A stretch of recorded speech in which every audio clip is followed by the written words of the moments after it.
streak extended to 13 games, but it has now ended.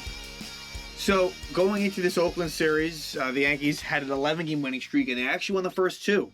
So they were able to extend it to, like I said, 13, but then they did lose the last two games. So on the whole, not a whole lot to complain about.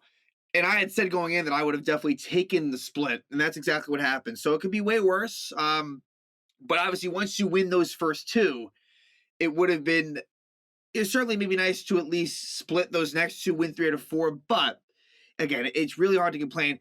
Those last two games, I thought the defense was extremely sloppy, getting back into some old habits. And this was bound to happen. It was a desperate Oakland team. It was nice to see them, extend that winning streak even further. So that was their first 13-game winning streak since 1961.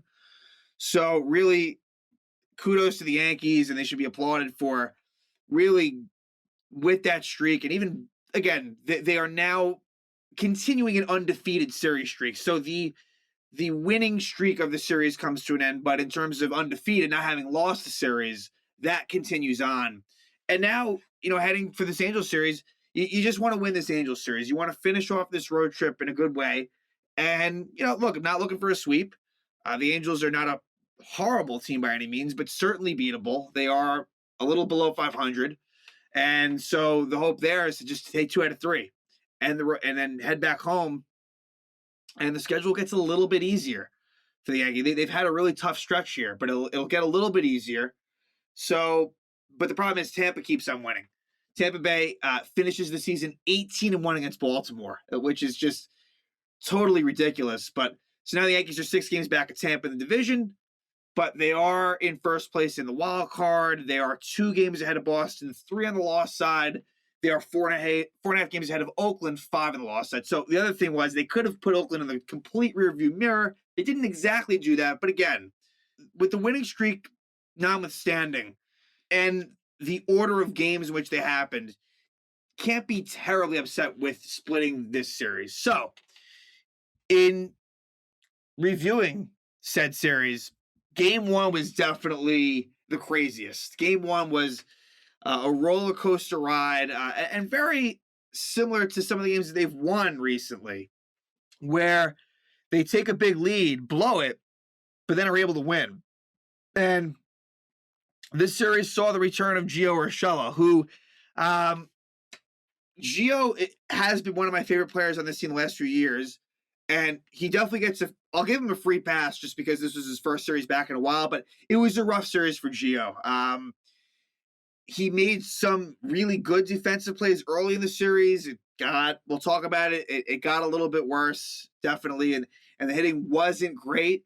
With Gio, he's not one that will normally walk, but I feel like this year specifically, that walk to strikeout ratio is not incredible. Like he needs to show a little bit more patience, but it's the way he is. I think Gio will ultimately be fine, but with the depth on this team being what it is, Urshela's a guy, like, he's got to perform. Like, you need to do well to stay in the lineup. And that also applies to Anthony Rizzo, who I guess also, I wouldn't even say this exactly. He's had a rough go as well, to the point where, Luke Voit has been playing very well. Rizzo, like Gio, having defensive struggles. 2 players that are really good on defense that have had some defensive issues. With Rizzo, it's another one of those things. Look, I like him. I think he'll be good, just like Gio, but let's call it as we see it. Anthony Rizzo, I think, if you don't perform, your name should not necessarily be in that lineup every single night. That's all I'm saying. So in this one, it would be Jameson Taillon versus the former Yankee James Kaprielian. And early, the Yankees take the lead. So in this one, and the theme, just in terms of looking at some of these players in the lineup, Velasquez has been getting the lion's share of starts at short. That would change in the last game as Tyler Wade did. But Velasquez, it's been a great story, and he is continuing to get his hits. But I think Tyler Wade, he had been playing really well and still kind of is. So it's kind of an interesting dynamic where I would honestly go against lefties. I would go Velasquez. Against righties, I'd go Wade. That's me personally. in the second inning, after Aaron Boone gets ejected, so Todd Tichenor was fucking brutal behind the plate in this one. So inconsistent. Like, at least like with some of these shitty umps, okay, like they just call that bad outside strike. Or like, okay, there's at least a level of where the batter knows what is going to be called. But Todd Tichenor, it was all over the place to the point where Aaron Boone got ejected in the second inning. But the Yankees responded very quickly. Giancarlo Stanton has been locked in, really locked in. He did lose his he had an on-base streak that was lost in this series, but besides that, he is hitting missiles all over the field. And when he is locked in, he is one of the better players in baseball. He's streaky, but he's been healthy, and he's been playing the outfield and been playing the outfield pretty well. So Stanton hits a home run to give the Yanks the lead. Then later in the inning, Brett Gardner homers, and that makes it 2-0 off of James Caprillion. Then in the third, Andrew Velazquez gets a leadoff double. So like I said, he has been getting hits still. And then Anthony Rizzo, after a LeMahieu ground out to get Velazquez over to third, good piece of hitting by Rizzo where first pitch, sac fly situation, and it ends up being a double. Josh Harrison wasn't able to catch it. So Rizzo gets the RBI double, makes it 3-0. Then Aaron Judge walks, and then Joey Gallo hits his 30th homer of the season. A 3-run shot gives the Yankees a 6-0 lead. So you're thinking, all right, this should be pretty good. Jameson Taillon's been mostly excellent, but Taillon would struggle pretty severely. This was a rough outing for Jameson Taillon. He would give up back-to-back homers to start the third. Matt Chapman and Sean Murphy. So that makes it 6-2. Then in the bottom of the fourth is when it really unravels for Taillon, and he would be taken out of the game. He wouldn't survive the fourth inning. Leadoff walk Matt Olson. Then with one out, Josh Harrison singles. Then Mitch Moreland walks. Then he walks Matt Chapman. That makes it 6-3. Then after a short, now at that point, I would have pulled him right then and there. But he does strike out Sean Murphy. But I would have pulled him. Albert Abreu was warming up. They leave him in, and he 0-2 count to Elvis Andrus. Just a fat pitch for a 2-run single by Andrus to make it 6-5. Then he's taken out. So again, I'm not going to destroy it, but I thought he just clearly did not have it, Jameson Taillon, in that game. So Albert Abreu comes on, and after and Elvis Andrus steal and a Mark Canha walk with I guess it was bases loaded. Bases loaded, Starling Marte grounds out. So Abreu gets out of it. And this should be of note. Albert Abreu got sent down after the series ended. Corey Kluber is going to take his spot. I would believe that Albert Abreu rosters get expanded by 2 in September, which is in a few days. I like to believe that Albert Abreu will be back up. I think it's a bit of a numbers game, but I don't think it's the last we've seen of him. I've liked what I've seen from Abreu, so I would hope that he'll be back soon, and I understand it. So, but Abreu gets out of that. However, though, in the fifth, he doesn't get out of the fifth completely unscathed as Josh Harrison. And I felt the two main Oakland killers that stand out to me, Josh Harrison and then season-long Tony Kemp. We'll talk about Tony Kemp, but Josh Harrison as well. Harrison homers, and that ties it up. And I felt like that was big at the time because the Yankees were so close to getting to their higher leverage relievers, but couldn't quite get there, so that ties it. Then Clay Holmes strikes at the side of the sixth. Clay Holmes has been really good. Clay Holmes, that was a good pickup from Pittsburgh. He is definitely one of the more relied upon arms in the pen, and he comes through there. Then in the seventh, Loizaga gets a 1-2-3, seventh, and then he also pitches the eighth and pitches a scoreless eighth. So Loizaga does what he does. He is the best guy in this bullpen. He's been unbelievable. And Jonathan Loizaga would get his 9th win. And why would that be that he got his 9th win? Because in the top of the 9th, and I should have mentioned as well, top of the 8th, Yankees had opportunity to take the lead, but Brett Gardner, with bases loaded, 1 out, popped out, and then Gio grounded out. So that was, at the time, a big fail. But in the 9th, Lou Trevino comes on, and with 2 outs, he walks Anthony Rizzo on a 4-pitch walk. They pinch run Tyler Wade, and that would be a good decision, as Tyler Wade would steal second and go to third on the throw. So runner on third, 2 out, and Aaron Judge. Aaron Judge has been amazing. He gets a clutch RBI single to give the Yanks the lead in the ninth inning, makes it 7-6. So Aaron Judge has really, in all honesty, there's going to be some MVP talk. Again, he won't finish, I don't think, in that conversation, but he's edging his way over there. I mean, we're talking about a player that has over a 290 batting average, over like a 915 or so OPS, maybe a little bit less than that, but been relatively healthy, playing great defense. It's been a really good season for Aaron Judge, and he's got a lot of clutch hits lately, that being one of them. And then who pitches the ninth? Aroldis Chapman. I wasn't sure if they were going to go to Chapman, but they do. And he was coming off a really bad outing against the Braves, but he was good in this one. Chapman gets the save. Andrews flies out, can a strikeout, then Marte singles. He does still second because, again, with Chapman, you're not going to get that 1-2-3 inning most likely. But then he actually gets Matt Olson to ground out. So give Chapman credit here. I don't believe it like that it's going to last. I know, like, I'm probably a little bit hard on Chapman, but this was a fun game that the Yankees had a 6-0 lead, then 6-6, and then Judge gets the RBI single in the ninth. Chapman closes it up. And at that point, they extend the winning streak to 12. Moving on to game 2. Garrett Cole versus Sean Manaea. And this was the only lopsided game of the series. Yankees end up winning pretty easily. And Garrett Cole, while not necessarily efficient pitch count-wise, puts up an excellent performance. 6 innings, no runs, 2 walks, 9 strikeouts. You're never going to complain with that. And Garrett Cole, he's going to be in that Cy Young conversation. There's been some bumps in the road, and he'd been out with COVID for a bit, but Cole continues to do what he does, and that was really big. But in this one, the Yanks would take the lead a little bit later in the 4th, and Sean Manaea has been struggling lately for Oakland, and it would be Giancarlo Stanton who again would get them on the board. He hit in this one. How many was it? Just one in this game? Yeah. He hit a home run. Right. It was this one where in the 4th is an absolute 472 feet. It was, the guy is a freak. So Stanton homers and makes it 1-0, and then Luke Voit, he hits a homer to like center field, right center field. That makes it 2-0 Yanks. So kind of similar to the night before where it was Stanton and Gardner. Now it's Stanton and Voit. Makes it 2-0. And then similar to the night before as well, they tack on the next inning, where in this case, Higashioka singles, LeMahieu singles, and then with 1 out, Aaron Judge is a 3-run homer. So kind of similar to Gallo. So a very similar script. And Judge makes it 5-0. And Cole would cruise.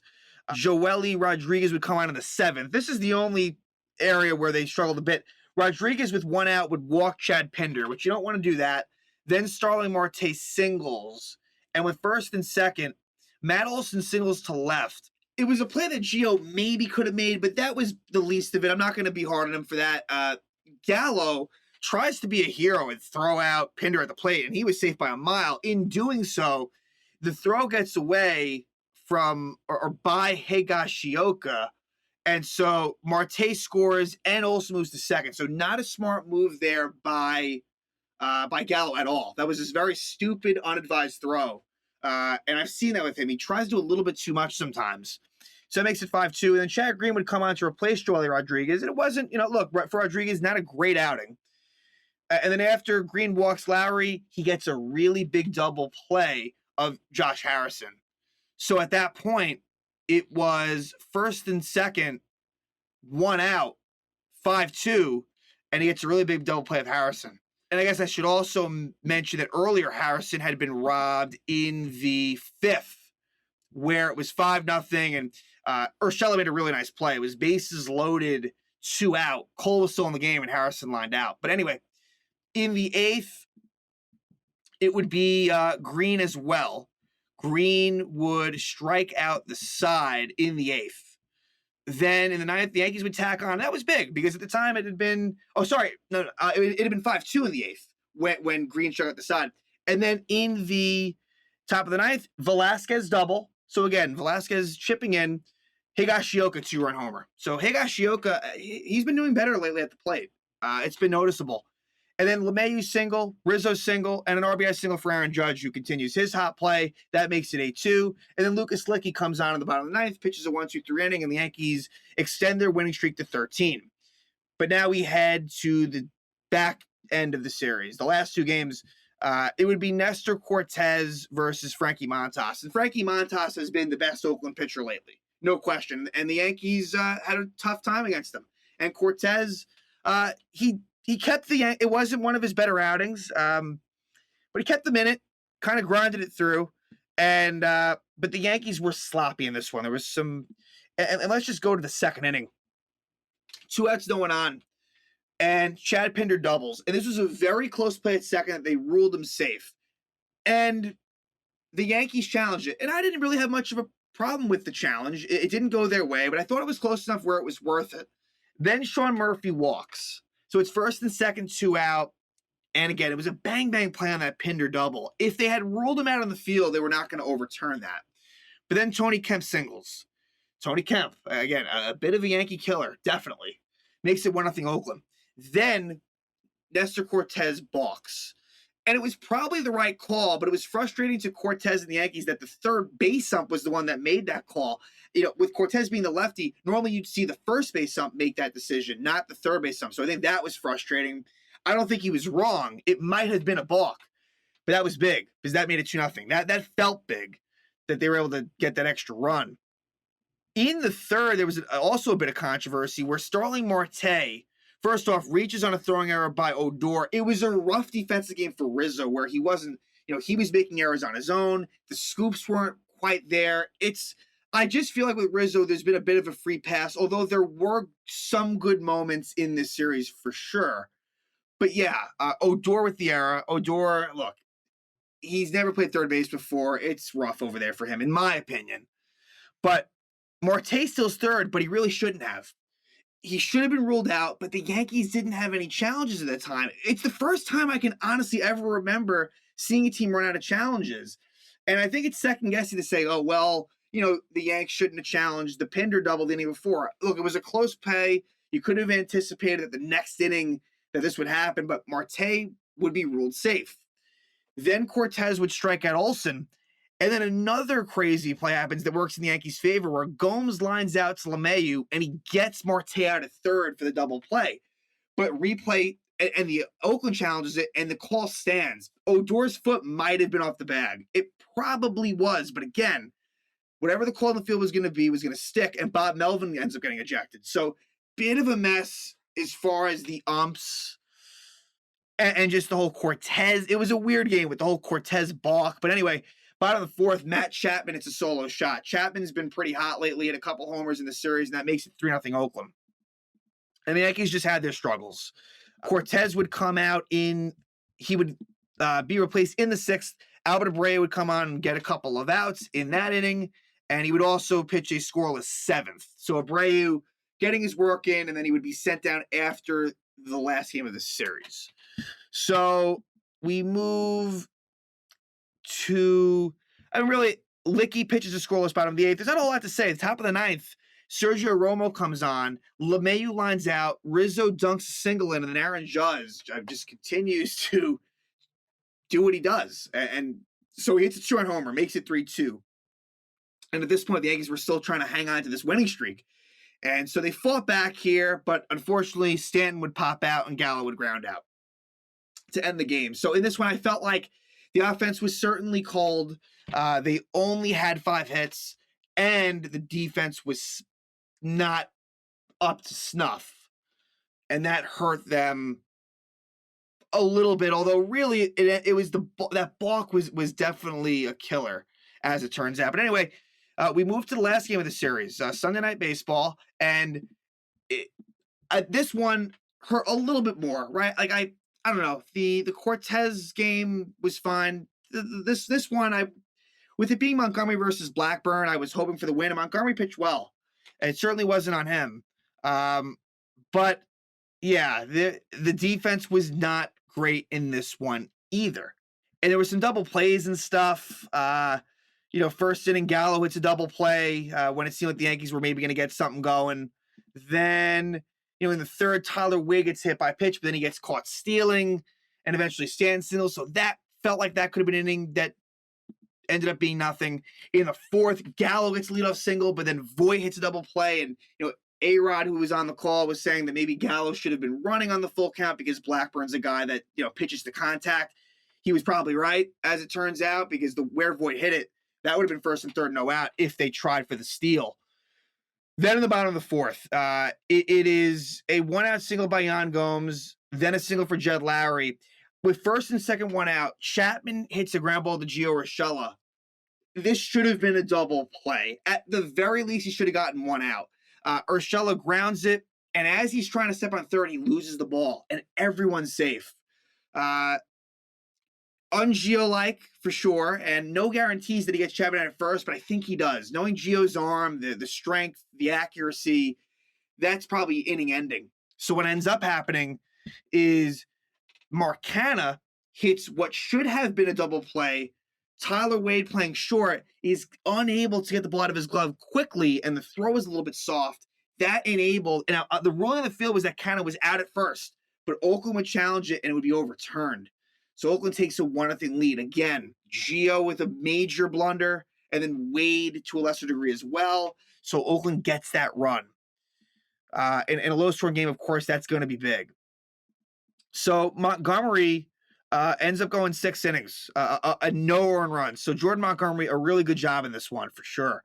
And then in the 7th, Jake Diekman comes on. So Blackburn had pitched 5 innings. Petit pitched the 6th. The lefty Diekman comes on. It's a leadoff walk for Sanchez, and then Gardner strikes out. Gardner was a bit overmatched at times in the series. Again, you'd like to avoid Gardner versus lefties if at all possible. And then Gio strikes out. So again, Gio, it was a rough series for Gio Urshela. Then what happens is Anthony Rizzo pinch hits for Tyler Wade. And there's a wild pitch by Jake Diekman that gets Sanchez to second. During the Rizzo at bat, Yan Gomes has a dropped foul pop error. Gomes should have made the play. I don't really know. He kind of he lunged for it. It didn't, I don't know. It seemed like he could have maybe put some more effort in, or I don't know what went wrong, but it extended the at bat and it should have been over. Then what happens is the shorthanded Matt Chapman makes an error. Anthony Rizzo hits a ball that was hit pretty well, but Chapman should have made the play. So it's funny, Urshela and Chapman, defenses on both ends were responsible for the runs scored. So Rizzo reaches and actually gets the second, and Sanchez scores, ties the game up at 1. Velasquez would pinch run for Rizzo, and then LeMahieu would line out to Chapman. So it's too bad. LeMahieu hit the ball hard, but nothing to show for it. So that's 1-1. Then Loizaga comes on for the 7th, which I like. It's a close game. Let's get Loizaga in there. And he gives up a leadoff single to Tony Kemp, that guy who wouldn't stop there. It's fucked up. But with 2 out, Starling Marte reaches on a fielding error by Gio Urshela. And this had an impact. Not so much this inning, but it increased Loizaga's pitch count a lot, to the point where I think the plan was for Loizaga to pitch the 7th and 8th. He was only able to pitch the 7th because of Gio's error. This was not good. So what eventually happens is Olsen walks, but then Loizaga gets Gomes to strike out. So it stays 1-1 through 7.